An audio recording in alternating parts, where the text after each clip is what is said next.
Kirkwood Math. Hello and welcome to Intro to Rates 6.2.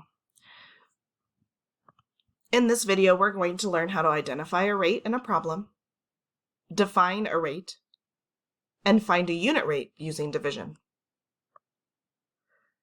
All right, so the first thing that we ended up doing in class was we took our pulse. If you put your first and second fingers and find your pulse on either your wrist or your neck, you can count how many beats per minute your heart is beating. In class, we did this, and we recorded the minutes here, and then we talked to some neighbors. I'm going to go ahead and just write down some examples for you. If you want to pause the video and find your heart rate in a minute, you can absolutely do that. But we're going to write down some examples, and we're going to write them out in rates, and we'll talk about why it's beneficial to determine the rate of each person if we're trying to talk about heart rates. Okay? All right, so here I have some beats. I wrote down 75, 80, and 73. And then underneath, all of these were done in 1 minute. So underneath I wrote 75 beats per minute, 80 beats per minute, 73 beats per minute. The reason we would want to find these rates when we're talking about heart rate and find it out of 1 minute is so that we can compare these rates per person. We can compare each other and see who has a higher resting heart rate, who maybe was standing up or jumping around recently, maybe their heart rate is higher, who might be anxious or stressed, that's why their heart rate is higher. But the only way that we can make those comparisons is if it's in rate format, and specifically a unit rate, which we're going to talk about next, which means out of 1. If our rates are not out of 1, it's really hard to compare with somebody else, because if you told me that your heart rate was 180 beats, I wouldn't know if that was per minute or for every 5 minutes. I don't know if you measured 12 beats in 60 seconds or in 30 seconds. That information is very important in order to compare. So, for our rate, a rate is basically a special type of ratio that describes the comparison by, division, not division, of two quantities with different units. So that is kind of the super important part of the difference between rates and unit rates, or rates and ratios. If you remember, ratios has a lot of multipliers in them and multiplication, but with rates, we're going to be dividing.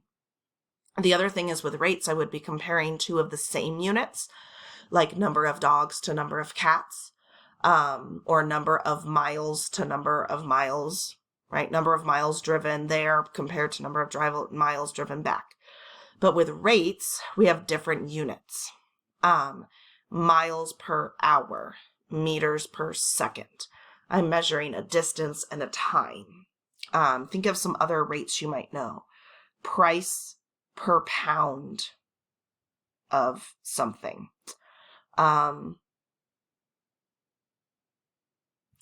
Speed is really the basic one, miles per hour. I'm trying to think of something else. I'm sure you're thinking of some and shouting them out, but those are rates. Now, a unit rate is something that describes the amount of 1, or amount per 1, or the rate when the denominator is 1. Unit, like in the French uno, in the Spanish uno, or the French un, or the Italian uno, it means 1. So unit rate is a rate of 1.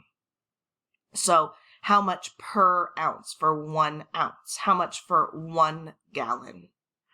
How far in 1 hour? Things like that.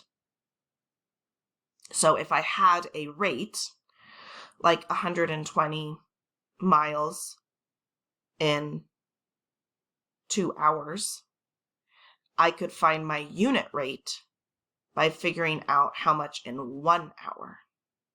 And I would do that by dividing 120 by 2 to get 60. And that's my unit rate. So let's practice. I've got Tasha, who earns $162 for 12 hours of work. So my rate is $162 dollars per 12 hours. Now my unit rate, I'm going to divide 162 divided by 12. This is where our long division comes in handy, and why we went over long division before we did anything else. Okay. 12 into 42 is 3, 36. I have to add a decimal and a 0, and that's a 5. My unit rate for Tasha is $13.50 per hour. All right, an electric scooter will travel 15 miles on 2 hours of charge, so my rate is 15 miles for every 2 hours. My unit rate is going to be 15 divided by 2. 7. Decimal. 0. Decimal. 5. So that rate is 7.5 miles per hour of charge. And that's it. We're going to divide. Go ahead and pause here and see if you can write the rate and the unit rate in this table. Now pay attention to what you read, because sometimes in word problems they already give us the unit rate as the rate. Excuse me. All right. Hopefully you have already found these are our rates: 120 jumping jacks in 2 minutes, and our unit rate would be 60 jumping jacks in 1. 530 miles in 1 hour, and the same for our unit rate for our large plane. Our babysitter is $60 for 4 hours, which is 15 for 1. All right, our next one does the same thing. We're going to compare these ways of travel by finding their rates and unit rates. So how many miles can the plane travel in 1 hour? Well, I need to do 2,320 divided by 4. 4 can go into 23 5 times. 4 goes into 32. 7, 8. No, 8's too big. 7. 28.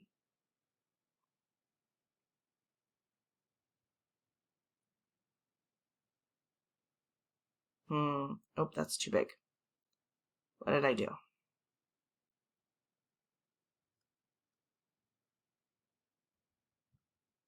What did I do? Let's see here. 4 times 8.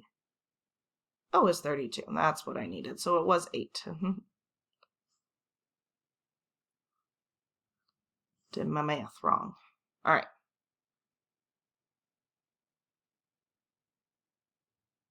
That is 580 miles in 1 hour. How funny. Same thing as the other page. All right, how many miles can a bicyclist travel in 1 hour? We're going to do 153 divided by 9. 1 time.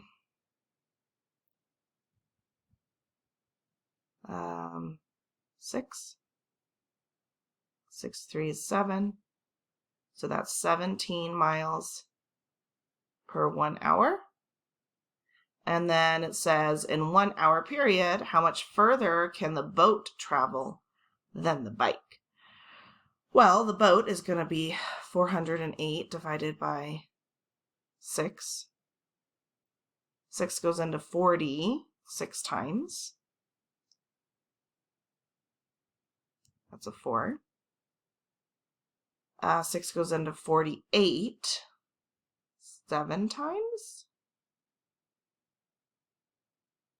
42. No, 8 times 48.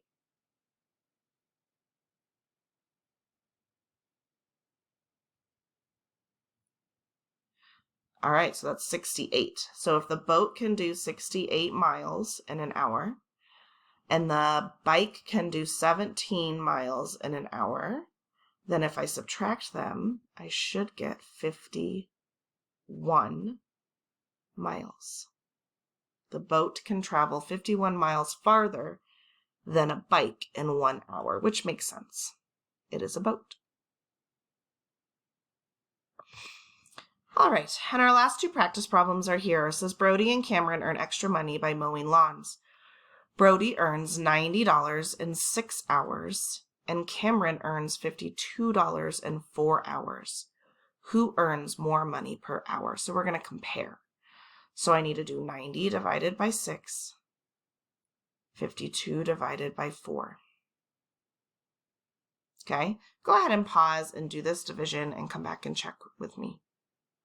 Now, according to my long division, Brody's going to earn $15 an hour, and Cameron's going to earn $13 an hour. So Brody earns $2 more per hour. He is the one who earns the most per hour. All right, now over here we have a table of values, and we need to determine the unit rate of pies. I guess they're not created. They might be eaten. Pies per minute at a pie eating contest. So what we're going to do is we're going to divide, because it wants pies per minute, and minutes is on the bottom. That's how many we want is 1. We're going to do pies divided by minutes. Okay? Pies divided by minutes to get our unit rates. And I could just do one of them, but because we want to make sure these are all the same. So I'm probably going to divide all of these just to double check that they are all the same. So try it out yourself and then check in with me to see if you're right. So you can see below I did my long division and found that it's 4.5 each time. So my unit rate is 4.5 pies per minute for this eating contest. That's a lot of pies. And that's it. Join us next time to learn and use rates as comparisons some more.